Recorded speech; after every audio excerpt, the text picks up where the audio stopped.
తెలంగాణలో గత 10 ఏళ్లు అధికారాన్ని దక్కించుకున్న నేతలు తాము ఆడిందే ఆట, పాడిందే పాట అన్నట్లుగా వ్యవహరించారు. అందుకు భిన్నంగా ఎవరికి వారు దొరికినంత దోచుకు తిన్నారన్న వార్తలు బలంగా వినిపిస్తున్నాయి.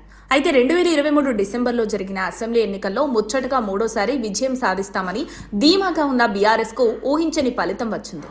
దీంతో అధికారంలోకి వచ్చిన కాంగ్రెస్ ప్రభుత్వం తన దూకుడును కొనసాగిస్తూ కారు నేతలు గత 2 పర్యాయాలు చేసిన తప్పులను బట్టబయలు చేస్తున్నారు. ఈ నేపథ్యంలోనే కారు పార్టీ బడా నేతల గుండెల్లో సైతం రైళ్లు పరిగెత్తుతున్నాయట. ఇక తాజాగా జూబ్లీ ఎన్నిక ఓటమి నుండి కోలుకోకముందే మాజీ మంత్రి కేటీఆర్ కు బిగ్ షాక్ తగిలింది. ఫార్ములా ఈ రేసు కేసుకు సంబంధించి సీఎం రేవంత్ ఎంట్రీతో మాజీ మంత్రి కేటీఆర్ ను విచారించడానికి తెలంగాణ గవర్నర్ జిష్ణుదేవ్ వర్మ ఆమోదం తెలిపారు. నిధుల దుర్వినియోగంపై విచారణకు గ్రీన్ సిగ్నల్ ఇచ్చారు. ఈ నేపథ్యంలో ఏసీబీ త్వరలో కేటీఆర్ పై అభియోగాలు నమోదు చేయనుంది. విచారణ తర్వాత ఛార్జిషీట్ దాఖలు చేసే అవకాశం ఉన్నట్లు సమాచారం. దీంతో ఇప్పుడు ఈ కేసులో కేటీఆర్ పై తదుపరి చర్యలపై ఉత్కంఠ కొనసాగుతోంది. త్వరలో సర్పంచ్ ఎన్నికలు జరగనున్న నేపథ్యంలో బీఆర్ఎస్ ను దెబ్బ కొట్టేందుకు కేటీఆర్ కు ఉచ్చు బిగుస్తోంది. ఫార్ములా ఈ రేస్ కేసులో విచారణకు గవర్నర్ అనుమతిచ్చారు. కేటీఆర్ పైన నిధుల దుర్వినియోగం కేసులో ఏసీబీ ఇప్పటికే 4 సార్లు విచారణ చేసింది. కాగా కేటీఆర్ ప్రజాప్రతినిధిగా ఉన్నందున ఆయనపై చర్యలకు గవర్నర్ అనుమతి కోరుతూ ఇటీవల కాంగ్రెస్ ప్రభుత్వం లేఖ రాసింది. ఆ లేఖపై గవర్నర్ జిష్ణుదేవ్ వర్మ సానుకూలంగా స్పందిస్తూ కేటీఆర్ పై విచారణకు గ్రీన్ సిగ్నల్ ఇచ్చారు.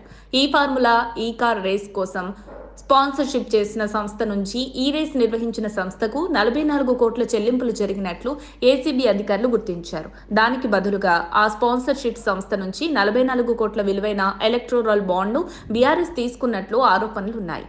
ఈ క్రమంలోనే విజిలెన్స్ కమిషన్ నివేదిక విచారణలో కీలకంగా మారింది. ఫార్ములా ఈ కేసులో క్విడ్ ప్రోకో జరిగినట్లు ఏసీబీ నిర్ధారించింది. ఇటీవల జరిగిన జూబ్లీహిల్స్ ఉప ఎన్నిక ప్రచారంలోనూ సీఎం రేవంత్ ఈ కేసు అంశాన్ని ప్రస్తావించారు. తాను కేటీఆర్ ను అరెస్ట్ చేయాలనుకున్నానని, కాగా గవర్నర్ నుంచి అనుమతి రాలేదని చెప్పుకొచ్చారు. అయితే కేటీఆర్ మాత్రం తాను హైదరాబాద్ బ్రాండ్ కోసమే ఈ నిర్ణయం తీసుకున్నానని వివరణ ఇచ్చారు. తాను ఎలాంటి తప్పు చేయలేదని, తనను అరెస్ట్ చేయాలని అనుకుంటే తాను సిద్ధమేనని స్పష్టం చేశారు. ఇప్పుడు గవర్నర్ ఈ కేసుకు సంబంధించి కేటీఆర్ విచారణ ఛార్జ్ షీట్ కు అనుమతి ఇవ్వడంతో నెక్స్ట్ స్టెప్ ఏంటనేది రాజకీయంగా ఉత్కంఠ నెలకొంది. ఏదేమైనా గతంలో చేసిన తప్పులకు బారాసా నేతలు ఇప్పుడు మూల్యం చెల్లించుకోక తప్పదనే విశ్లేషణలు వినిపిస్తున్నాయి. మరిన్ని అప్డేట్స్ కోసం మా కాయ్ టీవీని సబ్స్క్రైబ్ చేసుకోండి. మా వీడియో కనుక మీకు నచ్చినట్లయితే లైక్ చేయండి, షేర్ చేయండి. మీ విలువైన అభిప్రాయాలను కామెంట్ బాక్స్లో తెలియజేయండి.